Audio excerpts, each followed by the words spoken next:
അധികാരമാർക്ക് ഈ മെമ്മോറാണ്ടം പിൻവലിക്കാൻ എന്നുള്ളതാണ് ചോദ്യം.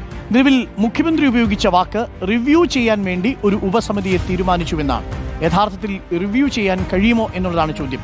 ഇരു കക്ഷികൾക്കും താല്പര്യമുണ്ടെങ്കിൽ ഇതിൽ ചില ഭേദഗതികളൊക്കെ വരുത്താം. അതിനുള്ള പ്രൊവിഷൻ ഇതിൽ ഉൾക്കൊള്ളിച്ചിട്ടുണ്ട്. എന്നാൽ യഥാർത്ഥത്തിൽ ഇങ്ങനെയൊരു മെമ്മോറാണ്ടം ഓഫ് അണ്ടർസ്റ്റാൻഡിംഗ് ഒപ്പിട്ടതിന് ശേഷം ആർക്കാണ് ടെർമിനേറ്റ് ചെയ്യാൻ, അവസാനിപ്പിക്കാനുള്ള അധികാരം?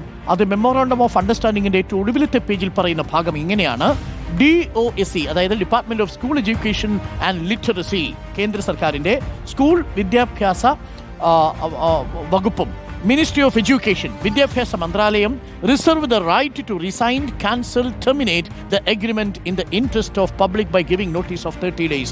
30 ദിവസം നോട്ടീസ് നൽകിക്കൊണ്ട് കേന്ദ്ര സർക്കാരിന്റെ വിദ്യാഭ്യാസ മന്ത്രാലയത്തിനും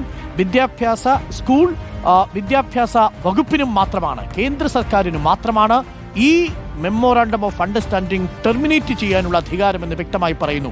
കേരള സംസ്ഥാന സർക്കാരിന്, അതിൽ കക്ഷിയായിരിക്കുന്ന സർക്കാരിന് ഏകപക്ഷീയമായി ഈ കരാറിൽ നിന്ന് പിൻവാങ്ങാൻ കഴിയില്ല എന്നുള്ളത് ഈ മെമ്മോറാണ്ടം ഓഫ് അണ്ടർസ്റ്റാൻഡിംഗിൽ തന്നെ വ്യക്തമായി പറയുന്നു. ആകെയുള്ള സാധ്യത റിവ്യൂ ചെയ്യാൻ വേണ്ടി കേന്ദ്ര സർക്കാരിനോട് ആവശ്യപ്പെടാം എന്നുള്ളത് മാത്രമാണ്. എന്നാൽ ഇവിടെ റിവ്യൂ ചെയ്യാൻ വേണ്ടി തീരുമാനിച്ചിരിക്കുന്നു, റിവ്യൂ പോലും ചെയ്യുന്നില്ല എന്നുള്ളതാണ് ഇന്നെടുത്തിരിക്കുന്ന തീരുമാനം. ഇനി ഈ PMC പദ്ധതി നിലവിൽ വന്ന 2022 മുതൽ 2025 വരെ 3 വർഷക്കാലം തമിഴ്നാടും പശ്ചിമ ബംഗാളും ഒഴികെയും കേരളവും ഒഴികെയുള്ള എല്ലാ സംസ്ഥാനങ്ങളും മെമ്മോറാണ്ടം ഓഫ് അണ്ടർസ്റ്റാൻഡിംഗ് ഒപ്പിട്ട് കഴിഞ്ഞു.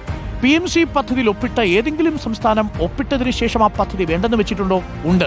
അത് പഞ്ചാബ് മാത്രമാണ്. 2022 നിലവിൽ വന്ന പദ്ധതിയിൽ ഒപ്പിട്ട പഞ്ചാബ് 2023 ആം ആദ്മി പാർട്ടി നിലവിൽ വരുമ്പോൾ PMC പദ്ധതിയിൽ നിന്ന് പുറത്തു പോകണം എന്നാവശ്യപ്പെടുന്നു. അന്നവർ പറഞ്ഞ കാരണം പ്രൈം മിനിസ്റ്റർ PMC പദ്ധതി ഞങ്ങൾക്ക് ആവശ്യമില്ല, ഞങ്ങൾക്ക് പകരം സ്കൂൾ ഓഫ് എമിനൻസും സ്കൂൾ ഓഫ് ഹാപ്പിനെസ്സും ഉണ്ട് എന്നുള്ളതായിരുന്നു അന്ന് ആം ആദ്മി പാർട്ടി പഞ്ചാബിൽ ഭഗവത് മാൻ നേതൃത്വത്തിൽ പറഞ്ഞിരുന്നത്. 2023 ജൂലൈ മാസത്തിൽ പഞ്ചാബ് ഈ PMC പദ്ധതിയിൽ നിന്ന് പിന്മാറുന്നു. സമഗ്ര ശിക്ഷാ ഫണ്ട് അതോടുകൂടി കേന്ദ്ര സർക്കാർ തടഞ്ഞുവെക്കുന്നു.